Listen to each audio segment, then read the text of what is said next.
মৌনতায় ডুব মেরে পড়ে থাকে রমনার বিশাল সৌন্দর্য। একটা রহস্য জালে আটকা পড়া গাংচিল হয়ে আমি বসে থাকি ওই মৌনতার গহন গুহায়।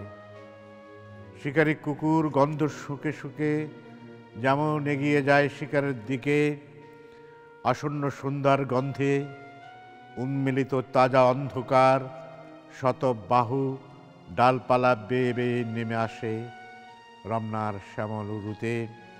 সহসা বটের মূল কেঁপে ওঠে, হাওয়ায় হাওয়ায় নড়ে ওঠে ওই গাঢ় গোধূলির বটের বিছানা। যুবতীর এলো চুল ম্যাঘ হয়ে নেমে আসে অন্ধকার ঘাসের আকাশে। আপন আগুনে তার ছদ্মবেশ পুড়ে পুড়ে নেমে আসে তমাল কুমারী, পরনে তাঁতের শাড়ি, সৌন্দর্যের তাঁতে বোনা এলোমেলো অপার নীলিমা।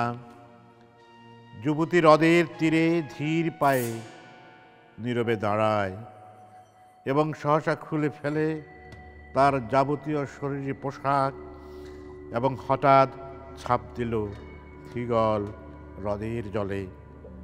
নগ্নতার দেবী, তুমি এ কেমন নগ্নরূপ আমাকে দেখালেন। যুবতী হ্রদের জলেই ভাসতে ভাসতে ডুবে যায়, যুবতী হ্রদের জলে ডুবতে ডুবতেই ভেসে ওঠে ওই ফাঁসে শৈশবের সাদা রাজহাঁস। তারপর গল্প হলো শুরু। যুবতী সন্ধ্যার হ্রদে স্নান সেরে উঠে আসে রমনার দীর্ঘ বটমূলে। একটি কোকিল, বসন্তের গায়ক কোকিল, বিদায়ের গান গাইতে গাইতে উড়ে আসে যুবতীর হাতে। অতঃপর গুড নাইট বাংলাদেশ বলে ওই গায়ক কোকিল রাত্রির ভেতরে অন্ধকারে মিশে গেল। তার কুহু ডাক পড়ে থাকলো ৫৪,০০০ বর্গমাইল জুড়ে।